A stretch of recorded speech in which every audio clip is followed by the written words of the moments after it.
ओम नमः सिद्धेभ्यः जय श्री ओम नमः सिद्धेभ्यः जय श्री ओम नमः सिद्धेभ्यः। मंगलम भगवान वीरो मंगलम गौतमो गणी मंगलम कुंद कुंदाद्यो जयंधर्मोस्तु मंगलम। सर्वमंगल मांगल्यम सर्व कल्याण कारकम प्रधानम सर्वधर्माणां जयनं जयतु शासनम जैनम जयतु शासनम जैनम जयतु शासनम। तो देखिए हमारा टॉपिक चल रहा था। कल हमने क्रमबद्ध पर्याय का जो है लास्ट पैराग्राफ पढ़ा था और हम उसके पहले हमने पढ़ लिया अकाल मृत्यु के बारे में, कर्मों की कैसे उदीर्णा होती है, कैसे उद्यावली में आते हैं। उसके पहले सम्यक दर्शन की प्राप्ति के समय कैसे जो गैप पड़ता है, कैसे करण लब्धि के परिणाम आते हैं, ये हमने शॉर्ट में पढ़ा था। अब ये करण लब्धि के परिणाम विशेष तौर से जब हम पंचलब्धि पढ़ेंगे तब मैं आपको विस्तार से बताऊंगा। और जो हमने जो जो अवस्थाएं कर्मों की 10 अवस्थाओं में से जो जो पढ़ ली हैं, उदय उदीर्णा बंद, ये सब पढ़ा है। और अब उसके बाद की बाकी की जो अवस्थाएं बची हुई हैं, जो उत्कर्षण अपकर्षण संक्रमण आदि, उनके बारे में थोड़ा इंट्रोडक्शन अपन आज लेंगे। कल अपन ने एक बहुत विशेष बात पढ़ी थी कि जो सिद्धांत है, सिद्धांतों का निर्णय कौन करता है, यानी सिद्धांत सही है ऐसा किनके ख्याल में आता है, जो सम्यक दृष्टि बन गए हैं या बनने वाले। तो जैसे ही हमें वो सिद्धांत एकदम क्लिक होने लगता है कि वास्तव में ऐसा ही है, मुझे भी ऐसा ही लगता है, ऐसा अंदर से आभास आने लगता है। जैसे हमारे ललित जी हैं, ये पूरा लॉजिकली पूछते हैं एक एक चीज, जब तक समझ में नहीं आती तब तक उसे एक्सेप्ट नहीं करते। लेकिन अभी उनकी भावभंगिमा से मुझे पता लगा कि वास्तव में उन्होंने ऑब्जर्व किया। तो कल जब मैंने पूछा उनका, तो बिल्कुल मेरे ये समझ में आ गया। तो ऐसा समझ में आना मतलब जैसे प्रतीति होने लगे, उसकी भाव भाषण होने लगे कि जो जिनेंद्र देव ने कहा है ऐसा ही मुझे लगने लगा है। तो ये बहुत शुभ लक्षण है। जब हमें ऐसा लगने लगे तो बिल्कुल समझ लेना कि ये सिग्नल है कि हम सम्यक दर्शन के योग्य बनते जा रहे हैं। इसका ये अर्थ नहीं कि उसको जबरदस्ती हम यहाँ मिलाना है। विश्वास लाने के लिए येन केन प्रकार जैसे भी आप सेटिस्फेक्शन मिले, प्रश्न पूछ कर, किताबें पढ़ करके, ज्ञानियों के संगति में रह के, कैसे भी करके, जब मुझे वो वैसे ही के वैसे भाषण होने लगे स्पष्ट रूप से, तब बिल्कुल ये शुभ लक्षण है। क्योंकि जो क्रमबद्ध पर्याय जो अपन ने इतनी आसानी से पढ़ ली, वो इतनी आसान नहीं है। उसके ऊपर में जो विश्वास आता है तो जीवन के हर पहलू में वैसा ही घटित होता है, वैसा उसको मालूम पड़ने लगता है। किसी भी घटना से विस्मय नहीं होता, कैसे कैसे हो गया भाई, ऐसा तो होना नहीं चाहिए था, क्योंकि उसमें हमारे राग द्वेष निहित होते हैं। हम नहीं चाहते कि वो घटनाएं वैसी हों और वो घट जाती हैं, तो हमारा विश्वास डगमगाने लगता है। लेकिन जिनका विश्वास मजबूत होता है, वो कैसी भी घटनाएं हों उनमें उनका सहज भाव रहता है कि घटनाएं ऐसी घटित होती रहती हैं, और कालांतर में हमें उसका असर भी अभी समझ में नहीं आता। लोग कहते हैं सब अच्छे के लिए होता है, लेकिन हमें तो दिखाई नहीं देता कि अच्छे के लिए हुआ। बुरी से बुरी घटना में लोग कहते हैं अच्छे के लिए हुआ। लेकिन जो धैर्य के साथ में उन घटनाओं को अगर आप देखेंगे तो अल्टीमेटली, अब क्या है, बहुत सारी घटनाएं इतनी लंबी होती है कि उस पर्याय के पर्याय निकल जाती हैं, तो हमें पता भी नहीं चलता कि वो घटना घटित हुई थी, वो कहाँ सही हुई। लेकिन जैसा कि बताया, जिन दर्शन में बताया है, ज्ञानियों ने बताया है कि कोई भी घटना जो है बुरी नहीं होती, बुरी या अच्छी भी नहीं होती। घटनाएं तो घटना है, और उनके फलस्वरूप होने वाली तारतम्यता से दूसरी और घटनाएं जुड़ी रहती हैं। वो ना हो तो वो भी नहीं होगी, है ना। ये अपन समय समय पे बीच बीच की घटनाओं में अपन ये जो सिद्ध करेंगे, ये कि अगर वो घटना नहीं होती तो ये घटना भी नहीं होती। ये तो जिन्हें वास्तव में सम्यक दर्शन की प्राप्ति होना है, उनको एक तो रुचि आने लगती है, बहुत जबरदस्त रुचि होती है आत्मा के प्रति, सारे सिद्धांतों के प्रति, जानने के प्रति। ऐसी रुचिवान होने लगता है जी। अभी बहुत सारे ऐसे हैं जो अपने इस स्वाध्याय में आते हैं, वो यहाँ सामूहिक रूप से वो प्रश्न नहीं पूछ पाते, लेकिन उनको इतनी तीव्र रुचि है कि वो हर कभी फोन भी कर देंगे, अपना प्रश्न भेजेंगे, वो छटपटाते रहते जब तक उनको समाधान नहीं मिलता। तो सबके अलग अलग जो है वो तरीके हैं, लेकिन रुचिवान व्यक्ति जो है वो समझ करके ही छोड़ता है। तो ऐसे ही अब हम जानना चाहेंगे आगे क्रमबद्ध पर्याय के बारे में। हम काफी कुछ समझ चुके हैं और उनको बीच बीच में अपने जीवन में घटित होने वाली घटनाओं से उसको रिलेट करेंगे सिद्धांत को। अब कर्म की जो बाकी अवस्थाएं उनके बारे में हम पढ़ेंगे, पेज नंबर 67। पैराग्राफ नंबर 3, करणान योग परिचय। अनेकों को यही प्रश्न उठता है कि यह सब जानकर हमें क्या फायदा। हमने क्रमबद्ध पर्याय पढ़ लिए, हमने और दूसरे सिद्धांत पढ़ लिए, है ना। इन सब से हमें क्या फायदा होने वाला है? कर्मों की ऐसी स्थिति होती है और इतने दिन तक रहते हैं, उनमें स्थिति होती है अपकर्षण अपर, इन सब से फायदा क्या है ये जान करके? तो बोल रहे हैं, एक तो उस संबंधी अपना अज्ञान दूर होकर जीव, कर्म और अन्य अनेक बातों का स्वरूप स्पष्ट रूप से हमारी समझ में आता है। इसके अभ्यास से कषायों की मंदता होती है, बुद्धि की प्रखरता बढ़ती है। यह भी एक उच्च प्रकार का शुभ भाव है और इससे सातिशय पुण्य का बंध होता है। हाँ, देखिए आपने वो न्यूज़पेपर पहले लोग सभी लेते थे, तो उसमें एक वो आता था बुद्धि का व्यायाम करके एक कॉर्नर आता था। उसमें कुछ ऐसे क्वेश्चन पूछते थे पजल टाइप के, कि जिसमें आपको दिमाग पे जोर लगाना पड़े। तो बहुत सारे लोगों को अच्छा लगता था उसमें कि मैं इसका आंसर खोजूं। बहुत सारे एक्सरसाइज करते थे, एक्सरसाइज, हाँ, मस्त दिमाग की एक्सरसाइज करते थे। तो वो एक उनको एक तो मनोरंजन भी हो जाता था और उनकी बुद्धि प्रखर होने लगती थी। इसी तरह से जो करणान योग का जो अभ्यास करते हैं, तो चूंकि इसमें जो है विशेष रूप से आपको कंसंट्रेशन की जरूरत होती है, बिना कंसंट्रेशन के करणान योग समझ नहीं सकते। तो वो ऑटोमेटिकली जो जीव समझना चाहते हैं अपने रुचि के अनुसार, उनकी बुद्धि वैसी पैनी होने लगती है, और पैनी होने से उनको जो है वो सूक्ष्मता आने लगती है। कहाँ से आवाज आ रही है?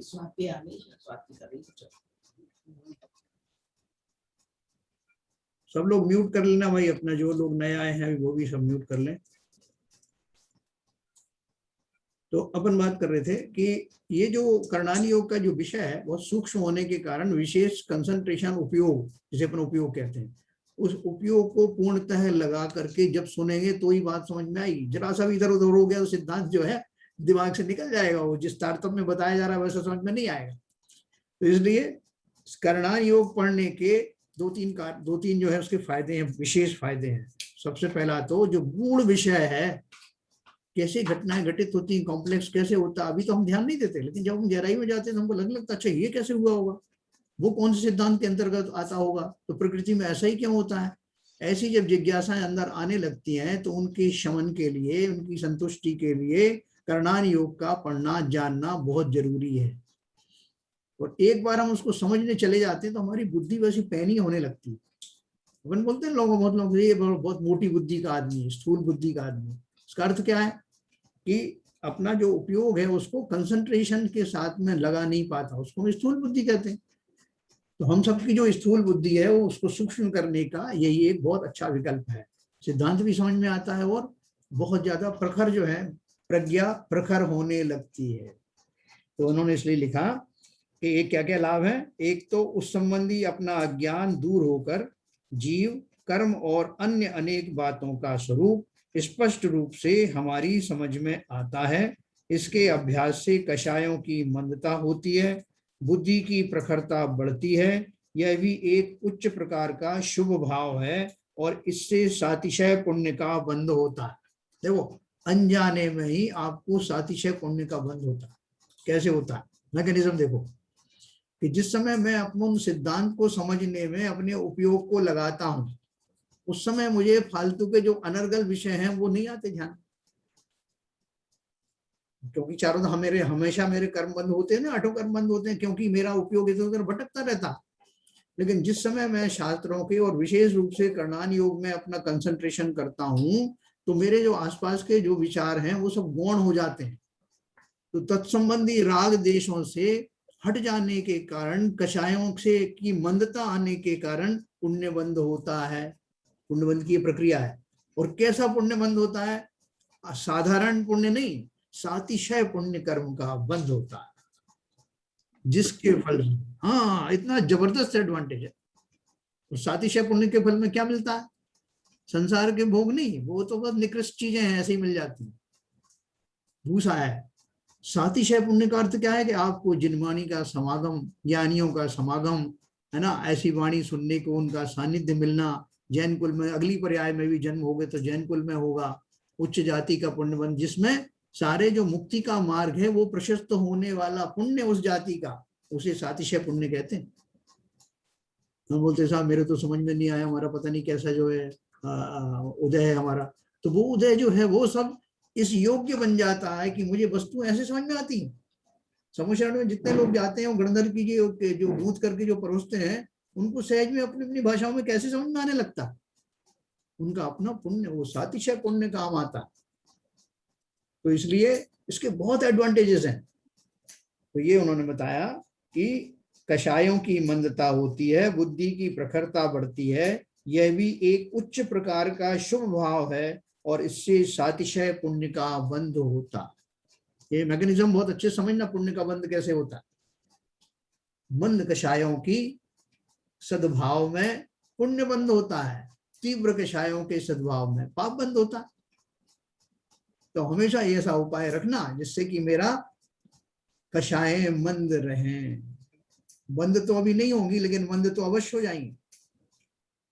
कर्मों की अवस्था का जब ज्ञान होने लगता है तब कर्म के संबंध में अज्ञानतावश जो मिथ्या भ्रांति और भीति हुआ करती थी वह नष्ट हो जाती है। सर्वज्ञ भगवंतों ने ये सारी बातें प्रत्यक्ष स्पष्ट जानी हैं। इनमें से कई बातें अवधि ज्ञानी मुनियों के ज्ञान में भी आती हैं। मुनियों ने आगम ग्रंथों में ये सारी बातें विस्तार सहित लिखी हैं। यह हम अज्ञ जनों पर उनका महान उपकार है। ये ग्रंथ ही हमारे गुरु हैं, नहीं तो आज के इस युग में ज्ञान का यह भंडार हमें कहीं कहाँ से उपलब्ध होता, कौन हमें पढ़ाता। इसके जानकार विद्वान होंगे भी और हैं भी, परंतु हमारे अनुकूल समयानुसार वे हमें पढ़ाएं कैसे। हम तो ये तो साक्षात उदाहरण बैठे हैं आप। अरे नहीं, मैं तो कुछ भी नहीं हूँ। नहीं मैं तो ये इसी का लास्ट निष्कर्ष यही है सर। ये मैं तो अपना स्वार्थवश जो है ये थोड़ा सा करता हूँ। ठीक है, ये आपका बड़प्पन है, मगर हम हमारी तरफ से बैठ के देखिए तो ये इसका लास्ट। नहीं, ये लाभ तो हमें आपसे ही मिल रहा है सर। बिल्कुल।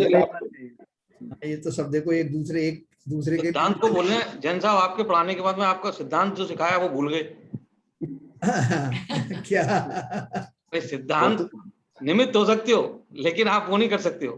निमित्त के रूप में तो ले रहे हैं सर। निमित्त तो बोल रहे हैं हम उनको। वो तो देखिए वो जो बोल रहे हैं वो जरूरी नहीं है। और सिद्धांत के हिसाब से निमित्त का कोई महत्व नहीं है। नहीं निमित्त का महत्व मैं अर्थ जो है ना, महत्व का अर्थ समझिए। महत्व का अर्थ ये है कि जो जीव जो है और उन निमित्तों की आकांक्षा नहीं करता कि वो आ जाए, लेकिन वो मिलते अवश्य हैं। जैसे वो शेर की पर्याय में महावीर स्वामी के जीव की उस समय उनके पुण्य का ऐसा उदय आया और पुण्य के उदय से वो आकाश मार्ग से वो चारण रिद्धि वहां प्रकट हुए। ये उनको निमित्त मिला कि नहीं मिला? तो उस निमित्त के मिलने में उस जीव का भी पुण्य था और उन मुनियों के वैसे भाव आए क्योंकि पूर्व भाव में वो उनके मित्र थे, है ना। तो ऐसे ही जब हमारा जो है होनहार अच्छी होती है तो हमें तदनुसार हमारे पुण्य के उदय से तदनुसार वैसे निमित्त भी अवश्य ही मिलते हैं। निमित्त के बिना कार्य नहीं होता और निमित्त से कार्य नहीं होता। ये बात तो निमित्त की हो रही है। कोरोना का ये निमित्त था, ये लॉकडाउन का एक निमित्त तो ये था। बिल्कुल ठीक है। और दूसरा निमित्त ये था कि हमारा कुछ तो पुण्य था जो हम इससे जुड़ना चाहते थे। हमारे दिमाग में कहीं ना कहीं बैठा हुआ था कि ये हमको सुनना चाहिए या हमको बैठना चाहिए। तो जैसे ही हमको ये मिली, सुविधा मिली, तो वो तो स्वभाव वाली बात हो गई एक्चुअली। नहीं, स्वभाव नहीं, आपके अंदर जो भाव थे वो आपका स्वभाव हो गया। पहला निमित्त आपने कोरोना बताया, दूसरा बड़ा निमित्त है जैन साहब। एक्चुअली देखिए जैन साहब नहीं होते, जैन साहब की उपस्थिति नहीं होती तो हम दूसरा निमित्त कोरोना के बाद भी नहीं हम कर पाते। देखिए ललित जी, मैं इसको क्वालिफाई करूंगा अपने आगम के भाव से। देखिए कोरोना का आना, ये जूम का मिलना और ये सब ये ग्रंथ मिलना, ये सारे हमारे उदासीन निमित्त हैं। और जैन साहब का मिलना और उनका विवेचना करना, ये प्रेरक निमित्त है। बिल्कुल एकदम सही, एकदम बहुत अच्छा सिद्धांत घटित कर दिया उन्होंने, समझे। तो ये सारे उदासीन निमित्त हैं, आप प्रेरक निमित्त हैं। शैलेंद्र जी कह रहे हैं कि मैं जो बात कर रहा हूँ सिद्धांत के रूप में कर रहा हूँ, एक निमित्त के रूप में, मैं मिथ्या दृष्टि के रूप में नहीं बोल रहा हूँ। देखो इसमें एक निमित्त हमारे सेठी जी भी बहुत बड़े निमित्त हैं। हाँ मतलब जितने भी हैं, मैंने नाम जिसका नहीं लिया तो मेरी भूल है। हाँ। सेठी जी निमित्त है, जूम निमित्त है, यस, ये आपका कोरोना निमित्त है, हम सब लोगों का मिलना निमित्त है, ये सारे उदासीन निमित्त है। बिल्कुल, वाह क्या जान घटाया आपने, बहुत बढ़िया। तो इसमें देखो काल लब्धि भी आ रही है ना? काल लब्धि भी आ गई, बिल्कुल आ गई। ये आप तो बहुत साल से है, पर हम लोग की काल लब्धि नहीं थी। और हम लोग होनहार, ये देखिए काल लब्धि बिल्कुल क्षेत्र, बिल्कुल, काल लब्धि तो बहुत बड़ा है। काल लब्धि क्षेत्र, ये सारे उदासीन निमित्त हैं। हाँ, और सरिता जी वो होनहार नहीं है क्या इसमें? होनहार होनहार भी है, होनहार भी है ना, वो हमारे होनहार नहीं थी, हम्म, सुनते नहीं थे। हाँ उस समय होनहार नहीं, जब मंदिर में था ना तब आपकी होनहार नहीं थी एक्चुअली। मंदिर में चल रहा हमारी था, होनहार नहीं थी, उनकी तो थी। उस लोग तो जाते थे ना मंदिर सर। मैंने हाँ ये तो उनकी तो दो थी, चार हमारी नहीं थी। हाँ जी, मैंने ये लिंक 2-4 लोगों को भेजा, तो मैंने बोला जैन धर्म जानिए चल रहा है, आप आइए उस पर। और वो आ सकते थे, मतलब आने का मतलब वो काफी ओल्ड भी हैं और उनके पास कुछ काम भी नहीं है, वो आ सकते थे। तो बोले नहीं मैंने तो पढ़ लिया है। तो मैंने कहा एक आध बार आप आके देखो, पढ़ तो लिया है लेकिन जिस प्रेरक रूप से पढ़ने का और उस पर चिंतन होना, उस पर डिस्कस होना, उसका एक अलग ही मजा होता है। तो वो नहीं आ पाए, जबकि वो काफी इच्छित लोग हैं, लेकिन उनके नहीं बन पा रही है भावना। बराबर। चलिए बहुत बढ़िया। अपन को ऐसा भाव आता है कि सभी, जैसे एक मैंने आपको उदाहरण दिया था, जैसे कौवा होता है ना, कौवा, उसको कहीं से खुरचन ये मिल जाती है तो उसके भाव ऐसे होते हैं कि मैं अपनी प्रजाति के सभी जीवों को बुला लूं। काँव काँव करके ये प्रसिद्ध घटना है, और हाँ वो बिल्कुल सबको बुला लेता है वो, तो उसकी आवाज सुन करके सारे कौवे आ जाते हैं और वो खुरचन में सब डिस्ट्रीब्यूट हो जाता है, कंट्रीब्यूट होता है। तो उसी तरह से जो जितने भी जीव हैं, हम में राग तो जो है बहुत आखिर तक चलता है, भले वो शुभ राग ही क्यों ना हो। ये शुभ राग कि मुझे आनंद आ रहा है और ये मार्ग सही लग रहा है मुझे, तो काश में अपने और जो प्रियजन है उनको भी इकट्ठा करूं, बुलाऊं। इसी भाव से देखो आप हमारे जो विपुल भाई हैं, या सबने अपने, कोई ने माता जी को बुला रखा है, किसी ने बहन को बुला रखा है, ये भाव आए आते हैं। संजय प्रकाश अरे जी वही उड़ीसा से, पदमचंद जी बैठे हुए हैं अपने सामने। जी बैठे हैं। उड़ीसा से संजय प्रकाश जी हैं। हाँ विपुल जी, आपकी माता जी नहीं आ रही आजकल? सर वो जो उनका जूम का इशू था ना, वो अनम्यूट वाला, उससे वो थोड़ा सा वो हो गई, उनको एक्चुअली वो ऑपरेट करना नहीं आ रहा था। अभी उनको दोबारा से एनकरेज करूंगा मैं। हाँ उनको बस सिखा दो, उनको आना बहुत जरूरी भाई। हाँ भाई उनकी इच्छा है, उस पर समझ नहीं होना चाहिए। हाँ बिल्कुल, उनको आना जरूरी, अच्छा लगता है, वो अच्छे अच्छे। नहीं, मैंने उनको बोला है कि हम आपको यहाँ से कर दिया करेंगे, आप चिंता मत करो। तो मेरी बहन तो आती है, दीपाली जैन जो है ना, वो मेरी बहन है, वो डेली आती है। Great great great. अच्छा, नहीं उनको भी बोलिए कि वो आ जाए, तो जैसे म्यूट करने में हम यहाँ से म्यूट कर दिया करेंगे, कोई दिक्कत थोड़ी। हाँ हाँ श्योर श्योर, है ना, उनको बुलाइए सबको, जो आ गए जुड़ गए, छोटी मोटी टेक्निकल प्रॉब्लम बट वो आपका ना ऑफलाइन सुन लेती हैं अब, और उनको बहुत ही पसंद है आपका, मतलब नहीं ऑफलाइन का अलग ही मजा रहता है। हाँ, जैसे शैलेंद्र जी कह रहे हैं ना, ऑनलाइन रहेंगी तो हम लोगों को भी अच्छा लगेगा ना, कोई भी कभी प्रश्न क्वेश्चन पूछती हैं, पूछ सकेंगे, अच्छा लगेगा। तो चलिए अपन आगे चलेंगे। तो ये बता रहे थे, जो ग्रंथ हमको मिले हुए हैं, वो ग्रंथ आज की अनुपम भेंट है। जैसे अपन ने बात करी थी कि जो केवल ज्ञानी होते हैं, तीर्थंकर आदि होते हैं, जिनके समशरण में वाणी खिरती है, उनको जितना ज्ञान होता है, उस ज्ञान का अनंतमा भाग ही उनकी वाणी में आता है। क्योंकि वाणी की अपनी मर्यादा, सारी चीज जो आप फील करते हो वो एक्सप्रेस थोड़ी कर सकते हो, और उसका अनंतमा भाग वो गणधर के क्या ख्याल में आता है, उसका अनंतमा भाग जो है गणधर गूंज पाते हैं वाणी के रूप में, और उसका अनंतमा भाग जो है लोगों को मिलता है। अनंतमा करता जाइए तो हमारे पास कितना आया। जो आपको वर्तमान में जितने ग्रंथ दिख रहे हैं, वो उस द्वादशांग वाणी का एक छोटा सा भाग है, बिल्कुल मिनिमम। जैन साहब जी अगर ये छोटा सा भाग है, हाँ हाँ और जिस तरह से सिद्धांत आप की विवेचना हो रही है जी, और अगर इस सिद्धांत को लेके इस मार्ग पर चला जाए, तो आप सीढ़ियां चढ़ सकते हैं। बिल्कुल बिल्कुल। तो फिर इससे ज्यादा और आपको क्या चाहिए? यही तो सिद्धांत देखो कितना बढ़िया है, कि इतना विस्तार होने के बाद भी और इतनी जिनवाणी का लोप हो जाने के बाद भी उतना अंश अवेलेबल है जिससे वर्तमान में सम्यक दर्शन अवश्य हो जाएगा। वही तो कह रहा हूँ, वो तो उतना जो केवल ज्ञान मतलब केवल ज्ञान के समय जो धुनी खिली उसके अनंत अनंत अनंत करके नीचे तक आ रहे हैं। जब ये इतना ही ज्ञान समक्ष है तो उस ज्ञान की परिसीमा का उपयोग क्या है? कल सुधा सागर जी महाराज बता रहे थे कि मैं 27,000 घंटे बोल चुका हूँ अपने प्रवचन में और मैंने 1% भी बात नहीं बताई आपको जिनवानी की। सही कहा उन्होंने, बिल्कुल सही कहा, सही कहा। वाह, ये बड़ा अच्छा आपने विवेचन दिया। कल ही उन्होंने अपने प्रवचन में बताया। बहुत ही बढ़िया स्ट्रेटेजी दी है संजय जी। सही बात है, बिल्कुल सही बात है। 1% उसका जो यहाँ अवेलेबल है, उनके पास अवेलेबल है, उसका 1% भी नहीं बता पाए। क्यों? क्योंकि वाणी की बहुत सारे लिमिटेशंस हैं। तो किस काल में बताया जाए, उस काल में उनका अपना काम चल रहा है, अपने सामायिक वगैरह चल रही हैं, फिर हमेशा तो प्रवचन हो नहीं सकते, वो काल की मर्यादा है, बहुत सारी चीजें हैं।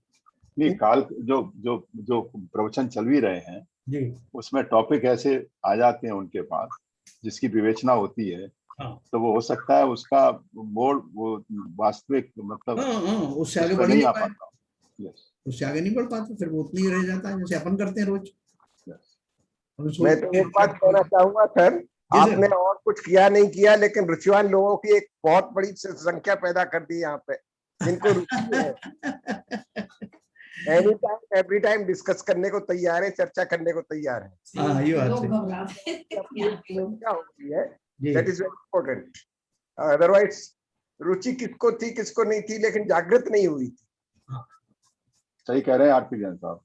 और क्या है कि जब वो बहुत सारे लोगों को देखते हैं ना, श्रोता को, तो वक्ता को भी बहुत उत्साह आता है, तो एक दूसरे के प्रेरक होते हैं ना। नहीं, क्या होता है जैन साहब जी, कुछ लोग होते हैं साइलेंट एब्जॉर्वर होते हैं, ऑब्जर्वर की बात नहीं कर रहा हूँ, एब्जॉर्वर होते हैं जी, और कुछ लोग साइलेंट एब्जॉर्वर ना होके एब्जॉर्व करते करते वो रिएक्ट करते हैं। तो ये दो स्थितियां होती हैं जो श्रोता होते हैं, जो आरपी जैन साहब जिस तरह जो टिप्पणी कर रहे हैं, हाँ, उसका मैं विवेचन करके बता रहा हूँ। आरपी जैन साहब की टिप्पणियां जो है बहुत सार्थक होती हैं, हाँ, और बहुत कभी कभी करते हैं, लेकिन टू दी पॉइंट एकदम। यस सर, एक प्रश्न था, थोड़ा सा टॉपिक से थोड़ा सा अलग है। अगर बोलिए। जैसे ये मतलब आज के टाइम में जैसे मुनि महाराज, जैसे सर कुछ मुनि महाराज तो बहुत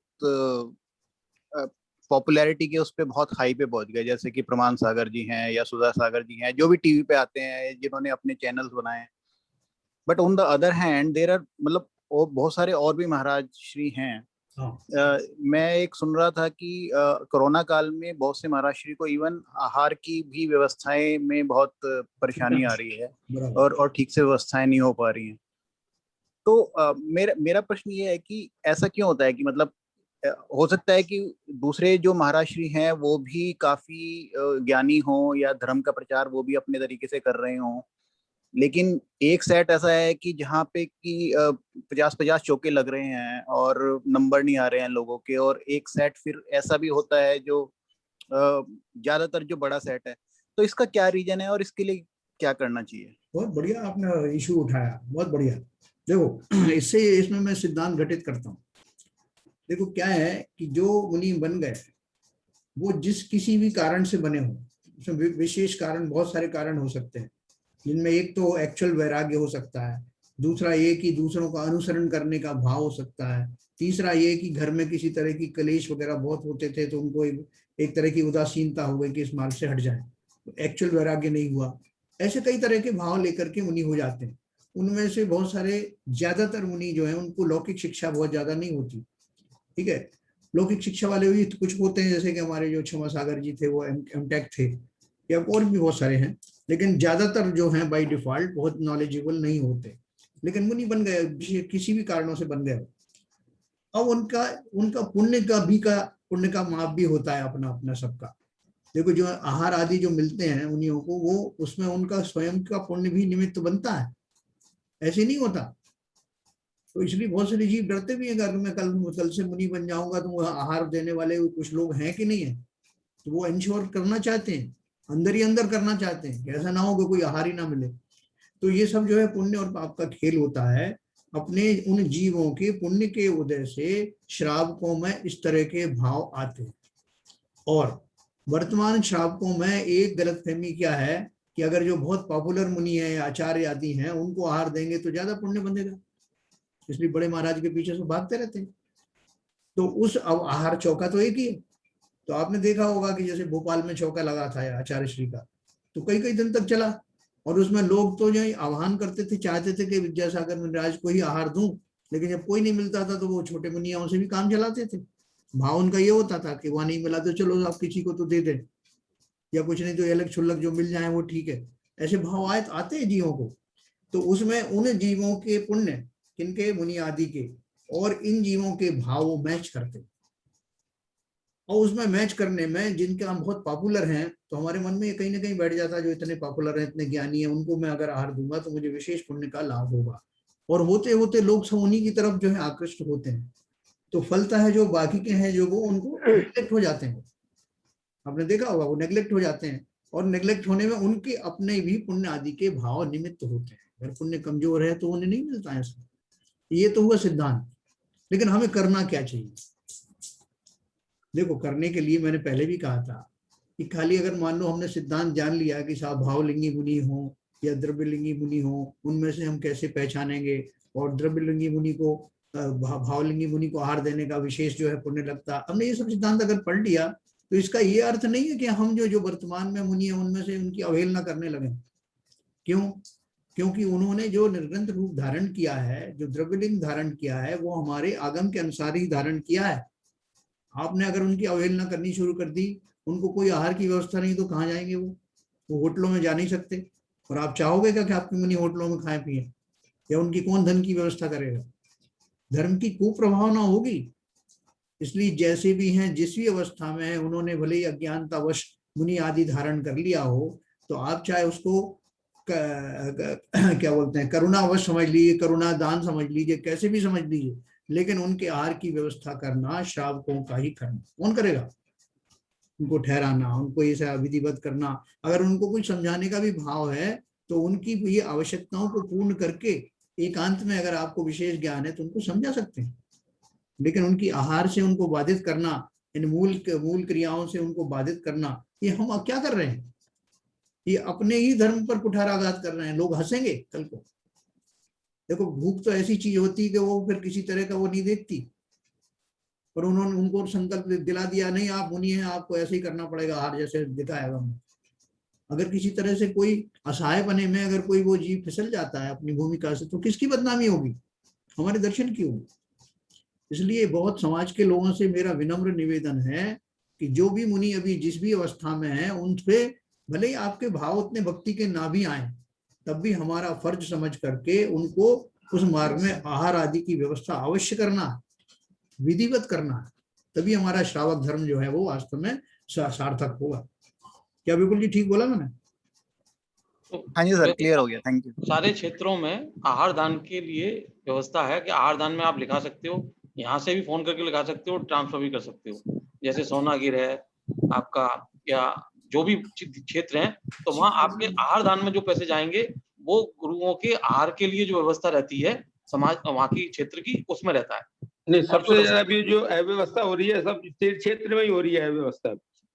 हाँ, तो क्षेत्र में जैसे मतलब जिसके भी भाव हो, जैसे आपने कहा ना, नहीं जैसे आपने कहा ना कि सब सोनागिरी या सम्मेशिकर, ये सबसे ज्यादा अव्यवस्था वही है। आप ठीक कह रहे हो। आप देखो वो लोग क्या करते हैं, जैसे शिखर जी जैसी बड़ी जगह है, उसमें बहुत सारे उन्होंने त्यागी वृत्तियों के लिए दुकानें जैसी खोल रखी, उनमें पैसा आता है और उनके ही परिवार के लोग जो है वो उससे लाभान्वित होते हैं। तो ये भाव सही नहीं है। और इसलिए खाली पैसा दे देना मात्र से अपनी इतिश्री मत समझना कर्तव्य की। हमको समय निकाल करके उन आहार देने, फिजिकल आहार देने की व्यवस्था में भागीदार बनना होगा। 20पंथी कोठी में शिखर जी में हमें एक बार मिले थे एक मुनि महाराज जी, और जिन्होंने यही रिक्वेस्ट की थी, साहब आप मेरे आहार की व्यवस्था कराइए। हाँ बताइए। हमारे साथ हुआ, हमारे पिताजी जो है, माता जी पिताजी थे, वो वहाँ की जो अपनी एक है बहुत पुरानी वो है, वो अच्छा उनका त्यागी मुनियों का, वो वहाँ उन्होंने देखा कि कुछ मुनियों को कुछ 2-3 दिन से आहार हुआ नहीं, तो उन्होंने वर्चुअली फादर से कहा कि हाँ तुम आहार दो हमको। तो वो बोल रहे थे कि मैं नहा के निकला था, मैंने कोई कपड़े नहीं दे, टॉवेल लपेट करके आहार दिया। ये तो प्रत्यक्ष घटना है। ये शिखर जी की सही है, शिखर जी में ऐसा ही होता है। बहुत दयनीय हालत है। हम तो पैसा लिखा करके अब कृतार्थ हो जाते हैं कि नहीं हमारा काम हो गया। हाँ, ऐसे ही गाजियाबाद में भी बहुत प्रॉब्लम है। वहाँ क्या है, वहाँ लोग ऐसे हैं, पापा बताते हैं, सुबह आपको जैन मंदिर में दिखेंगे और शनिवार के दिन वो शनि मंदिर में तेल डालते हुए दिखेंगे, वही जैन लोग जो सुबह पूजा प्रसाद में दिखेंगे। तो वो बोलते हैं कि वहाँ भी बहुत लोग, मतलब अभी जैसे वहाँ 2 महाराज जी आए हुए हैं, तो एक महाराज जी आलू प्याज जो जिनका त्याग है उनके हाथ से आहार लेते हैं। तो वहाँ ऐसे लोग नहीं मिलते जो आहार देते हैं जिनका आलू प्याज का त्याग है।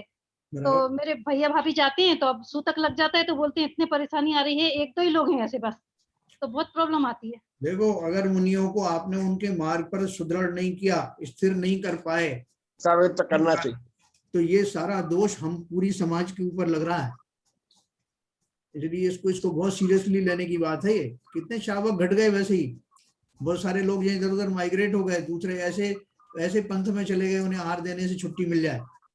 तो थोड़े से बचे हुए हैं, वो भी अगर ऐसे विड्रॉ कर लेंगे, खाली हमने दान दे दिया बस हो गया काम, तो भूखे मरनों की नौबत आ जाएगी। फिर काय का आपका धर्म। ये आयतनों में आते हैं मुनिराज, भले ही उनको बहुत ज्ञान नहीं है, तो आपको तो है ना ज्ञान। पहले उनकी ये क्षुधा आदि के आहार की व्यवस्था करिए, फिर देना अपना ज्ञान उनको एकांत में। खाली ये है ना। बीच में पुलक सागर जी का सुन रहे थे, तो उन लोग प्रवचन में बोला आपने कि हम बोलते हैं कि मुनि महाराज अपनी चर्या पूरी नहीं कर पाते, तो उनके वो हो जाते। तो उन्होंने बोला ये बताओ, इस श्रावक के जो धर्म है, रात्रि भोजन त्याग, पानी छान कर पीना, ये भी नहीं कर पाते 3, और श्रावक के धर्म तो पूरे नहीं है, लेकिन मुनि महाराज के धर्म सभी गिनते हैं। मुनिराज ने जरा सा कुछ किया तो बोलते श्रावक की मुनि महाराज ने अपनी मूल गुणों का पालन नहीं किया। लेकिन श्रावक के गुण का भी, तो श्रावक के आज का श्रावक पूरी तरह भटक गया है। देखो दोनों बात है। बहुत सारे लोग जब अपना शास्त्र पढ़ने लगते हैं तो वो लोगों को मुनियों की जो है 28 मूल गुण वगैरह के बारे में ज्ञान होने लगता है, तो उनको उनसे विरक्ति हो जाती है कि नहीं साहब, इनमें 28 मूल गुण नहीं, हम इनको आहार नहीं देते। तुम कर क्या रहे हो? वो उनको दंड दे रहे हो क्या कि उनके 28 मूल गुण पूरे नहीं, हम उनको आहार नहीं देते, हम भूखा मार डालेंगे उनको? ऐसे भाव है क्या? बजाय इसके कि उनके जो मूल गुणों में स्थापित करने के लिए जो प्रारंभिक आवश्यकताएं, उनका ध्यान रखें श्रावक। बिल्कुल सही बात। तो फिर आप उनको एकांत में, अगर आपको विशेष ज्ञान है, इतना समय निकाल के उनको पुष्टि करो, उनको स्थापित करो स्मार्ट में। करना तो कुछ नहीं है। जैन साहब जी, 95% तो श्रावक मिलेंगे ही नहीं, श्रावक है ही नहीं। सही बात है। जो श्रावक वास्तव में 95% लोग तो श्रावक श्रेणी में है ही नहीं। जी सही बात है, कोई नियम वगैरह नहीं रहते, और महाराज जी ऐसे नियम ले लेते हैं। हमें क्या अधिकार है उनके 28 गुणों पर टिप्पणी करने का? अरे बचना चाहते हैं, वही उन्होंने बोला था एक्चुअल में, अधिकार के रूप में नहीं बोला उन्होंने, तो प्रवचन के रूप में कि वो श्रावक के लिए बताया था एक्चुअल में। इस श्रावक अपने नॉर्मल जो छोटे से मूल गुण है कि रात्रि भोजन का भी त्याग नहीं है आज के समय। देखो, मैं आपको एक और चीज बताऊं, विशेष बात बताऊं। अब जैसे शास्त्रों में बहुत सारे चरणान युग के शास्त्रों में जो पहले प्रकाशित नहीं थे, प्रकाशित हो गए हैं, जिनमें ये भी लिखा है कि सुपात्र कौन होते हैं, कुपात्र कौन होते हैं, अपात्र कौन होते हैं। ठीक, अपन ने भी पढ़ा था, विजय जान उसको जो है बहाना लेकर के लोग उनको आहार देना ही छोड़ देते हैं। साहब सुपात्रों में नहीं आते, इनका फलाना गुण नहीं है, ढिमका गुण नहीं है। अरे भैया, सुपात्र अपात्र कुपात्र अगर नहीं भी है, जैसे भी है, तुम्हारे जैन सिद्धांत में, जैन आगम के अनुसार उन्होंने द्रव्यलिंग धारण किया हुआ है। आप भले ही उस भाव से मत करो ना कि मुझे इनसे पुण्य मिलेगा कि नहीं मिलेगा। एक इंसानियत के नाते ही हम एक साधारण व्यक्ति को भी जो है इतना जो है उसकी भूख प्यास का ध्यान रखते हैं, तो वो एकदम साधारण भी नहीं है। नहीं तो साहब, जैसा आज हमारे घर में कोई आ जाता है अतिथि, तो हम उसका सम्मान रिस्पेक्ट सब करते हैं, कैसे भगा देते हो? तो बिल्कुल उसी रूप में प्रमला जी आपने सही कहा। हम में से ही श्रावक ऐसे हैं जो वास्तव में श्रावक हैं, जो सैद्धांतिक श्रावक हैं, उनका भी सम्मान करने में हमें शर्म आती है। हम कहते हैं सिद्धांत के अनुरूप नहीं है, तो इनका हम सम्मान क्यों करें, इनका हम नमन क्यों करें? और इसलिए वो आरती में क्या कहते हैं, वो छठी आरती नहीं पढ़ते हैं। चलिए, तो ये अपना एक बात थी, ये सब का अपन को ध्यान रखना है। जो हमारे आयतन है, ये सब आयतन में आते हैं, और अगर आपको उनमें लगता है कि उनमें वो पात्रता नहीं है जैसी होनी चाहिए, तो हमारे यही थोड़ी मना है कि उनको भूखा मार डालो। पात्रता नहीं तो आप ये मान के चलिए कि इससे आपको विशेष पुण्य का लाभ नहीं होगा, ठीक है, लेकिन है तो आप नहीं सर, पात्रता नहीं है वो तो है, लेकिन साथ में पात्रता है भी, लेकिन वो उनमें अंदर वो क्वालिटी नहीं है कि उनकी अपनी मार्केटिंग वो इतनी अच्छी कर सकें कि वो मतलब इतने अच्छे प्रवचन दे सकें या इतना अच्छा शंका समाधान कर सकें कि पब्लिक उनकी तरफ जाए। जी हाँ, ऐसे भी केसेस है ना सर? नहीं ऐसे तो ज्यादातर केस है भाई, इसलिए उनका विचारों का पुण्यहीन है, ये बात सही है। पुण्यहीन होने के कारण उनकी इतनी पॉपुलैरिटी नहीं होती, वो लोगों को उपदेश नहीं दे पाते, लोगों को समझा नहीं पाते, लेकिन उनकी व्यवस्थाएं समाज को करनी पड़ेगी। आप चाहोगे कि वो फुटपाथ पे पड़े रहे और लोग जो है थू थू करें कि जैन मुनि है? मतलब समाज में सर कमी नहीं है, दूसरी जगह चौके खाली जाते हैं, 50-50 एक दो महाराज के लिए 50-50 चौके लगते हैं। हाँ, वो मैंने कारण बताया ना आपको। देखो एक चीज मैं आपको और बताऊं, शांति धारा अपन जो करते हैं ना, मैं इसी से आप उदाहरण समझ लेना। शांति धारा करते हैं तो जिस व्यक्ति ने बोली ली है वो व्यक्ति नहीं चाहता कि उस कलश में कोई दूसरा हाथ लगाए। उसका कारण समझते हो आप क्या कारण है? क्योंकि किसी ने बताया कि वो उसका जो है, जो उसका 1/6 पुण्य जो है वो जो हाथ लगाने वाला है उसको चला जाएगा। तो वो 1/6 उसके हिस्से का नहीं जाता। ये खाली एक व्यवहार रूप से कैलकुलेशन बताया है कि जितना पुण्य जिसने बोली ली है उसको जितना पुण्य लग रहा है, मान लो 100 नंबर का लग रहा है, तो उसका 1/6 जितना हुआ उतना उसका पोर्शन का नहीं, मतलब खाली कैलकुलेशन पर्पज से बताया, इतना उसको लगता है। तो वो जो जीव है वो क्या समझता है कि अगर किसी ने हाथ लगा दिया तो मेरा 1/6 ले जाएगा। ये तो पहली बार सुन रहा हूँ सर।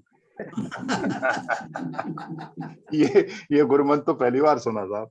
अरे हमारे शालीमार में, आगरा में जी इतना झगड़ा होता था कि आदमी जो है आते थे बाद में और उसका जो अपने शांति धारा का वो उठा के कब्जा कर लेते थे। अशांति धारा हो जाती थी। फिर बाद में ये नियम बनाया गया कि जो भी है उसका नाम लिखा दो आप, आपको महीने में 2100 रुपए कि भैया आज आपको करनी है आप करो, कल आपको करनी है वो करे, वो 2100 रुपए लिखा दो वो करेगा। तो जिससे मतलब जैसे अपने यहाँ पे भी व्यवस्था की, तो वो एक अच्छी व्यवस्था है। क्योंकि कारण क्या होता है कि हर मतलब ये बहुत से लोग जो बेचारे सुबह से काम में लगे हुए हैं, जिन्होंने पूरी तैयारी करी 1.5 घंटे में पूरी दरद तैयार करी, उनको तो नंबर ही नहीं आ पाता था। और जो बाद में आए 7:30 बजे पूरी धोती वोती बांधी आके लोटा खड़े हो गए तो बोला हम साथी आराम करेंगे आज। नहीं, हमने तो अल्फाबेटिकली कर रखा है, स्ट्रिक्टली अल्फाबेटिक कर रखा है। अगर जो आता तो ठीक, नहीं आता तो उसका नंबर कट। देखो वैसे क्या है, ये जो अपन जब सिद्धांत पढ़ चुके हैं ये तो अपने समझ में आना चाहिए कि ये मात्र क्रियाएं हैं, क्रियाएं है ना, इन क्रियाओं से कुछ होता नहीं। लेकिन क्या है कि हम जो उस बहाने से जो दान देते हैं, दान देने के भाव आते हैं, या उस समय अगर मैं धारा करते समय उन भावों से जुड़ सकूं कि कैसे जो है वो 3 लोक के नाथ हैं जिन्हें उनका स्वागत करने का, उनका अभिमान बहुमान करने का मुझे सौभाग्य मिला है, ऐसे भाव करते हुए अगर मैं अभिषेक करता हूं या देखता हूं, देखने वाले के भी हो सकता है कि धारा डालने वाले से कई गुना अच्छे भाव हो सकते हैं। हम भ्रमित रहते हैं कि जब तक मैंने 2-3 पट्टा लपेट कर को मैं खुद ही जाए फिजिकली नहीं करूंगा तब तक वो पुण्य नहीं मिलेगा, और भाव मेरे कुछ और चल रहा है। भाव में ये चल रहा है सामने वाले ने बड़ा लोटा उठा लिया, मेरे पास छोटा ही रह गया, और मेरा तो हाथ दुखने लगा, और ये वहां खड़े हुए हैं, इनको ऐसे भाव चलते हैं। तो 3 दिन से यही कर रहे हैं, इन्हीं का नंबर आता है, हमारा तो आता नहीं, तो इसी में लगे राग द्वेष में। तो वो धारा का महत्व क्या रहा? इसलिए 99% हम जो धाराएं करते हैं उनमें हमारे विचार जैसे होना चाहिए, भाव वैसे होते ही नहीं। हम बुलवाते हैं ना आजकल, देखो धाराएं में टीवी पे चलती है, कोरोना की दूरी के और राग और देश और बढ़ जाता है उस टाइम, कोरोना हटाने के लिए, इनको फलाने व्यापार में लाभ लेने के लिए। अब व्यापार का नाम भी बताते हैं कौन से व्यापार में लाभ होना चाहिए। अब देखो आजकल वो टीवी पे जो दुनिया भर की आती है ना, बड़ी बड़ी मंदिरों की वो शांति धारा, उसमें ये सब चलता है। ये निदान है सीधे। हम क्या मांग रहे हैं उनसे? एक तरफ इतराक बोल रहे हैं, ऊपर से वो अपना नाम बता रहे हैं, भाई साहब जरा मेरा नाम जोर से बोलना और मेरे परिवार के सबका बोलना। एक तरफ उनको अंतर्यामी भी बोल रहे हैं और वहां लिखवा रहे हैं कि भगवान सुन लेना, मेरे वाइफ भी शामिल। इस तरह के जो भाव है ना, ये अज्ञानता के कारण हम उन क्रियाओं में इतने आसक्त हो जाते हैं कि साधारण जो राग द्वेष के परिणाम है वैसी ही घटनाएं वहां घटित होती हैं, बल्कि उनसे ज्यादा बैरबंद हो जाते हैं लोगों के एक दूसरे के प्रति। तो हम जो है ये जो हमारी गलत धारणाओं की वजह से वो मुनियों का भी जो है हम वो कर रहे हैं, हमेशा वो अच्छे वाले महाराज होंगे तो उनका ज्यादा मुझे फायदा होगा, जिनका पुण्य ज्यादा लगे। क्या पुण्य पाप समझे ही नहीं। पुण्य पाप क्या है? कैसे मेरे राग, अभी मैंने आपको बताया ना कि तीव्र कषाय के उदय में पाप बंद होता है। चाहे वो तीव्र कषाय मंदिर में करो चाहे घर में करो। मंदिर में करोगे तो और ज्यादा दोष लगेगा। और मंद कषाय आप जहां रख पाएंगे, मंदिर काहे के लिए जाते हो आप? कषाय मंद करने के लिए कि कषाय बढ़ाने के लिए? अगर कोई भी क्रिया से मंदिर में होने वाली किसी भी क्रिया में मेरा अगर राग बढ़ जाता है, द्वेष बढ़ जाता है, कषायें बढ़ जाती हैं, तो समझ लो कि मंदिर मेरे लिए तो पाप का कारण हो गया। तो पवित्र स्थानों में जाकर के इस तरह के कषाय बढ़ाने हम क्या करने वाले हैं? परिवार को हम क्या संदेश देते हैं कि जब दादाजी जब मंदिर जाते हैं बाहर निकल के क्रोध से आग बबूला होके निकलते हैं? क्या संदेश दे रहे हैं? तो इसलिए बहुत अच्छे से सिद्धांत समझना, बाह्य क्रियाओं में ज्यादा मत होना। अगर नहीं भी मेरा नंबर आता है, आपका नंबर 10 बार नहीं आया, तो आपको शुद्ध भाव करने से कौन रोक लेगा बताओ?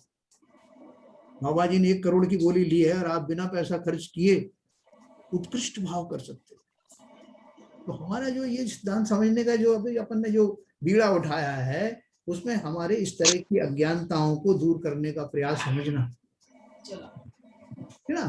तो चलिए अपन आगे चलेंगे पेज नंबर 68 पर। सत्य महाव्रतधारी मुनियों ने परंपरा से प्राप्त ज्ञान की ग्रंथ रूप से लिखित रचना की है। यह परंपरा भी सर्वज्ञ से चली आ रही है। सर्वज्ञ ने भी प्रत्यक्ष जानकर कथन किया है। ये किसी की कल्पनाएं नहीं है, असत्य तो है ही नहीं। जिन लोगों को तत्वज्ञान की रुचि नहीं है, सर्वज्ञ की श्रद्धा नहीं है, सर्वज्ञ का स्वरूप जिन्हें पता नहीं है, उन लोगों को ये सारी बातें झूठी लगती हैं। उनका इन बातों पर विश्वास नहीं होता है ना। हमारा सारा सिद्धांत किस पर निर्भर करता है? हमारा बेसलाइन क्या है? बेसलाइन है सिद्धों को, सिद्धों की जो सर्वज्ञता है उसके ऊपर विश्वास करना। अनंत सिद्धों की जो सर्वज्ञता है उसके आधार पर सारा, अगर उनको ही नहीं मानोगे तो सारा आपका बेईमानी हो गया। वहां से हमारा शुरू होता है। और सर्वज्ञ कभी झूठ नहीं बोलते क्योंकि उन्हें कोई राग द्वेष नहीं। उन्हें क्या गेन करना है? जितने भी जो अरहंत सिद्ध बने हैं, सबने वहां जाकर के यही सब सिद्धांतों को देखा, स्वतः ही देखा, और सबकी दिव्य ध्वनि में यही एक बात आई। उनमें कोई आपस में भेद नहीं होता, डिफरेंस नहीं होता। हम अपने मन से पूछें कि प्रतिदिन समाचार पत्रों के समाचारों में हम जितना विश्वास रखते हैं, क्या उसके कुछ अंशों में भी इन आगम शास्त्रों में विश्वास रखते हैं? जितनी रुचि से प्रतिदिन न्यूज़पेपर पढ़ते हैं, क्या उसके शतांश रुचि से भी शास्त्र पढ़ते हैं? महीने भर में दैनिक एवं पत्रिकाओं पर जितने रुपए खर्च करते हैं, क्या उतने जिनवाणी खरीदने में खर्च करते हैं? उसकी तो बात छोड़ो, रद्दी बेचकर आए हुए रुपयों जितनी रकम भी क्या हम प्रतिमाहें जिनवाणी की खरीदारी पर लगाते हैं? एक छोटी सी लाइब्रेरी बनाओ अपने घर में, जहां अपनी रुचि के अनुसार उन ग्रंथों को रखो। जब जब मौका आए तब उनको अपन देखें। क्योंकि देखो, बाकी के जो संयोग हैं वो तो आज हैं तो कल नहीं है। कल हाँ आप कहाँ चले जाओगे, हम कहाँ चले जाएंगे, दूसरे लोग कहाँ चलेंगे, पता नहीं। लेकिन आपका जो शास्त्र है वो आपका एक अमूल भंडार है। छोटी सी लाइब्रेरी बनाई, उसमें जो अपनी रुचि के अनुसार उनको किताबें रखी। अननेसरी भी मत करना, जैसे मैगजीन लगा लिया आपने बहुत सारी और ला करके रद्दी में बिना खोले तो ही पड़ी हुई, फिर उनका डिस्पोजल की समस्या आती। ऐसा भी नहीं करना। लेकिन अपनी रुचि के अनुसार उतने ग्रंथ अवश्य रखना जिनमें हम कभी बीच में रेफर कर सकें। तो देखिए आगे बोल रहे हैं, एक ही कुटुंब के, 3rd पैराग्राफ मैंने एक स्किप कर दिया।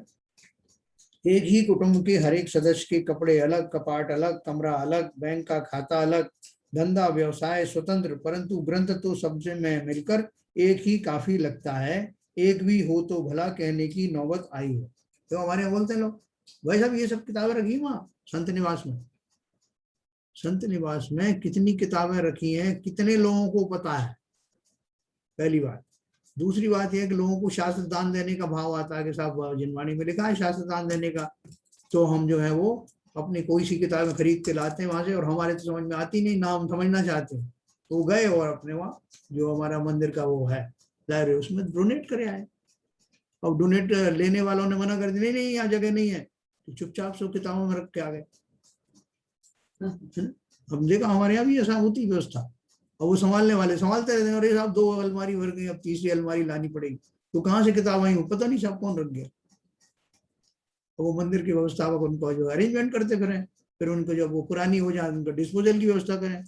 बीच बीच में अपने घरों का कचरा समझ करके, साहब बहुत इकट्ठी हो गई थी मैगजीन, क्या करें, वो बोले साहब वो वहां पे संत निवास में घुसा के आ गया मैं, तो वो इधर उधर देख रहे थे लोग, कोई कपड़े बदल रहे, मैं गया जी से अंदर घुसा दिया। अब वो करते रहेंगे बाबा, इनका डिस्पोजल क्या करना। देखो ये मैं मन स्थिति बता रहा हूँ, मैं किसी एक को दोषी नहीं ठहरा रहा हूँ, ऐसी हम सबकी मन स्थिति होती है। तो इसलिए ग्रंथ जो है उतने ही रखो जो हमारे आवश्यक हैं, जो हमारे पढ़ने में आए, और खामों का अपना घर का जो है कचरा समझ करके मंदिर वाले डिस्पोजल करेंगे, ऐसा भाव नहीं रखना। आजकल तो वो आ गए ना वो व्यवस्थाएं, क्या बोलते हैं उसको, जो पेपर जो कटिंग करते हैं ना, क्या बोलते हैं उसको, स्नेडाइजर क्या बोलते हैं, वो आ गए श्रेडर्स आ गए, और श्रेडर्स के उन्हें एड्रेसेस भी देते हैं, तो लोग एक दूसरे को फॉरवर्ड कर देते हैं, अब देखो एक जबलपुर में है, रिसाइकिल हो जाती है, रिसाइकिल हो जाती है पुस्तक, रिसाइकिल हो जाती है। तो वो व्यवस्थाएं अपन को करना है, ये हमारी जिम्मेवारी है। अपने ग्रंथ जो आते हैं इकट्ठे होते हैं, मंदिर वालों की क्या व्यवस्था है, उनको उनके ऊपर जिम्मेवारी ठहरे। लिस्ट नहीं हमारे पास में कि हमारे यहाँ कौन कौन से ग्रंथ अवेलेबल है, क्योंकि रुचि नहीं। अब भले ही घर में भी नहीं मंगाते, मंदिर में जाकर स्वाध्याय करो ना। अभी प्रमिला ने मुझे बोला कुछ दिन पहले कि अंकल प्रथमान योग के कौन कौन से जो है ग्रंथ वहां पर है, उनकी एक लिस्ट भेजोगे क्या, जिससे मैं निकलवा के पढ़ सकूं। ऐसी रुचि होना चाहिए ना। चल आगे चलते हैं। अपने ही दोषों का अवलोकन करने के लिए सारे प्रश्न उठाए हैं। दुनिया भर के सच्चे झूठे समाचारों में हमें कितना रस है, और स्वयं का स्वरूप समझाने वाले ग्रंथों में हमें कितना रस है, इसकी जांच हम अपने में करें। दूसरों के दोष देखने की जरूरत नहीं। तो कोई बोलते हैं हम तो बहुत प्रयत्न करते हैं परंतु सम्यक दर्शन नहीं होता, हमारा पुरुषार्थ कम पड़ता होगा ना। इस सवाल का एक ही जवाब है कि अभी रुचि की कमी है। देखो आदमी को जो रुचि होती है ना, वो ऐसा छटपटाता है उसकी अपना ज्ञान का जो पिपासा बुझाने के लिए, कि आप उसको आप देखोगे, उसको उठते बैठते इससे पूछेगा उससे पूछेगा, ग्रंथों में खोजेगा, टीवी में खोजेगा, इंटरनेट पे देखेगा। अभी अपन को कोई चीज समझ में नहीं आती, अपना जो लौकिक है तो अपन देखते करें, गूगल बाबा से पूछो, ये फलाने से पूछो, ढिमके आरपी जैन साहब को बोलो फटाफट निकाल के दे, आरपी जैन साहब से बोलो, है ना। और आरपी जैन साहब को रुचि है इसलिए वो निकाल भी लेते हैं फटाफट। सबके पास मोबाइल है, सब क्यों नहीं निकालते, फटाफट निकाल के देते। तो हमारा पुरुषार्थ तो ये बोल रहे हैं, रुचि अनुयायी वीर ऐसा सिद्धांत है। देखो ये सिद्धांत समझना, रुचि के अनुसार वीर्य होता है। वीर्य का मतलब सामर्थ्य। आपकी जितनी रुचि होगी आपकी सामर्थ्य भी उसी दिशा में ढलने लगेगी। सबसे प्रमुख है रुचि। मुझे अपना स्वरूप जानना है, बहुत उमंग है, बहुत उत्साह है अपने बारे में जानने का, है ना। तो अपने आप वैसी व्यवस्था भी होगी। तो देखो इन्होंने ये लिखा, लौकिक संकटों की भांति जीवन में अनेक बातों के प्रति होने वाले तीव्र राग द्वेष के परिणाम ठंडे पड़ने लगेंगे। किससे? ये ऊपर का पैराग्राफ मैंने पढ़ा है, पेज नंबर 69 पर। इसमें लिखा है, मुझे कुछ समझता नहीं कहकर इस अभ्यास से मुंह मत मोड़ना, विमुख मत होना। शुरू में लोग बोलते हैं बड़ी कठिन कठिन बातें आती हैं, अपने को समझ में आती नहीं, इसलिए हमने विड्रॉ कर लिया, अब देखने बंद कर लिया टीवी। ये जो कंप्यूटर पे जो आती चर्चाएं आती हम नहीं देखते। तो क्या करते हो? बोले अपन तो वही प्रसिद्ध कोई नाटक देखते हैं, कोई नृत्य डांस वांस देखते हैं, खुद भी करने लगते हैं, उठ के खड़े हो जाते हैं, तो इसमें जरा आनंद आता है, वो हमको समझ में आता नहीं, कठिन शब्द। तो उन्होंने क्या लिखा, शुरू शुरू में कुछ शब्द नए और मुश्किल लगते हैं, परंतु बारंबार सुनने व पढ़ने से हम उनसे परिचित हो जाते हैं। 10 बातें बताई हों तो उनमें से 2-3 तो हमें समझ में आएंगी। जितना ज्ञान होगा उतना आनंद होगा, तत्व ज्ञान की विशिष्ट दृष्टि तैयार होगी, लौकिक संकटों की भीति भाग जाएगी, जीवन में अनेक बातों के प्रति होने वाले तीव्र राग द्वेष के परिणाम ठंडे पड़ेंगे, मरण संबंधी भ्रांत कल्पनाओं और भय का निराकरण होगा। है? देखो अभी कितने सारे लोग हैं जिन्होंने ये पढ़ पढ़ के और अभी बात करते हैं हमारा ज्ञान का क्षोभ कम है साहब, हमारा अंतराय का उदय हो गया है, या क्रमबद्ध पर्याय के अनुसार। अभी अपन सब बोलने लग गए ना ये शब्द, ये कहाँ से आए शब्दावली? हमने रटी थोड़ी, हमने समझा। समझना, समझने के बाद चाहे मुंह से वो ही शब्द निकलने लगते हैं, अपने आप उनका अर्थ भी समझ में आ जाता है कि इनका प्रयोग कहाँ करना। देखो बहुत सारे लोगों ने, एक दो लोगों ने मुझे फोन भी किया, अभी ये जो अपन ने सिद्धांत घटित किया अकाल मृत्यु वगैरह का, उसको लेकर लोगों के प्रश्न आए, तो उन्होंने बहुत परेशान थे वो कि ये कोरोना की जो मृत्यु है वो से अकाल मृत्यु माने या कौन सी स्वाभाविक मृत्यु माने, है ना। इस तरह के भाव आने लगते हैं और ज्ञान ऐसा चाहता है, ज्ञान पिपासा ऐसी होती है कि उनका समाधान हो। तो अब जब अपन ने शब्द पढ़े हैं तभी तो अपन को वो जागृति हुई कि इसके बारे में भी जानूं, ये भी उसके बारे में जानूं, ये कैसे घटित हो रहा है, संसार की घटनाएं कैसे घटित हो रही, और उनको समाधान मिल जाता है तो सिद्धांत अच्छे से समझ में जाता है, एब्जॉर्ब हो जाता है। तो अपनी चेष्टाएं चालू रखो, आपको अगर समझ में आज नहीं तो कल आएगा, मौका मेरे वैसे ही पूछो, अपने साधर्मी भाइयों से किसी से भी पूछ सकते। तो लौकिक शिक्षण के कारण जीवन सुधरा हुआ और सुखावह होता हुआ हम देखते हैं, यह तो लोकोत्तर शिक्षण है। इससे जीवन मरण और आगामी भव भी सुधरते हैं, सुखमय होते हैं और भव का अभाव होकर मोक्ष की प्राप्ति होती है। तो आज अपन यहीं तक पढ़ेंगे। इसमें क्या लिखा है कि हम जो कोई ने बीए पास कर लिया, कोई ने एमबीए कर लिया, किसी ने कुछ और कर लिया, तो अपन कहते हैं कि भाई साहब ये किस लिए कर रहे हो, कि साहब अच्छा जॉब मिले, बढ़िया जॉब मिलेगा, अच्छी ऊंची पोस्ट मिलेगी, इसलिए मैं ये लौकिक शिक्षाएं ग्रहण कर रहा हूँ। तो बोल रहे हैं लौकिक शिक्षाओं के द्वारा प्राप्त होने वाली सुविधाएं वो तो इसी भव तक ही सीमित हैं, अगर वो भी गया तो। लेकिन हम तो जो ज्ञान अर्जित कर रहे हैं वो भवांतर हमारा साथ देने वाला, भव सुधर जाएंगे हमारे एक बार के चिंतन मनन से, हमारे जो भवों की संतति है वो सुधरी हुई आने लगेगी। इसलिए इसका विशेष महत्व है। इस पर्याय में ये अवश्य करना। कितनी पर्याय हमारी छूट गई जिनमें हमने बहुत कुछ किया, देव भी बने, हम मुनि भी बने, क्या क्या नहीं बने, लेकिन सिद्धांत न समझने के कारण हम उन्हीं लिमिटेड आवश्यकताओं, लिमिटेड अचीवमेंट्स में ही सिमट कर रह गए। इसलिए उन्होंने लिखा यह तो लोकोत्तर शिक्षण है, ये जो लौकिक है ना उससे कई गुना आगे की बात है। इससे जीवन मरण और आगामी भव भी सुधरते हैं, सुखमय होते हैं और भवों का अभाव होकर मोक्ष की प्राप्ति होती है। तो ये हम ज्ञान किस लिए कर रहे हैं? ना तो किसी को अपना इंप्रेशन दिखाने के लिए कि साहब मैं ये समझ जाऊंगा तो मैं लोगों को अच्छा से समझाऊंगा, लोगों को पढ़ाऊंगा, नहीं, मुझे अपना कल्याण करना है, अपने लिए। दूसरों का कल्याण हो तो बहुत अच्छा है, हो जाए तो, लेकिन प्रारंभ रूप से तो हम सब स्वार्थी बने। या स्वार्थी का अर्थ समझना, स्वार्थ, ये सब जो मैं अपन शिक्षण प्रशिक्षण के जो भाव ला रहे हैं, आप भी समझने के भाव कर रहे हैं, इसको स्वयं को समझाने के, मैं भी वही कर रहा हूँ, हम सब वही कर रहे हैं, एक दूसरे के निमित्त बन रहे हैं। ऐसा भाव नहीं कि मैं उनको समझाऊंगा तो मेरा भला हो जाएगा, मेरा भला तभी होगा जब मैं स्वयं समझूंगा, समझे ना। इस बहाने से अलग अलग विधाएं होती है ना, कोई पेंटिंग करता है, कोई कविता लिखता है, कोई कुछ करता है, अलग अलग विधाएं हैं।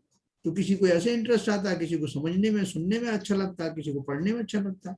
तो लेकिन सभी विधाओं के द्वारा हम सब का एक ही लक्ष्य है, स्वयं को समझाना। चलिए साहब, तो ये सिद्धांत थोड़ा सा अपन ने डिस्कस किया आज, ठीक लगा होगा आपको। तो आगे की बात ये हमारी जो अगले पैराग्राफ में जो आ रही है ना, कर्म की 10 अवस्थाओं में से अब जो अवस्था है अपन कल पढ़ेंगे, जिनवाणी स्थित है।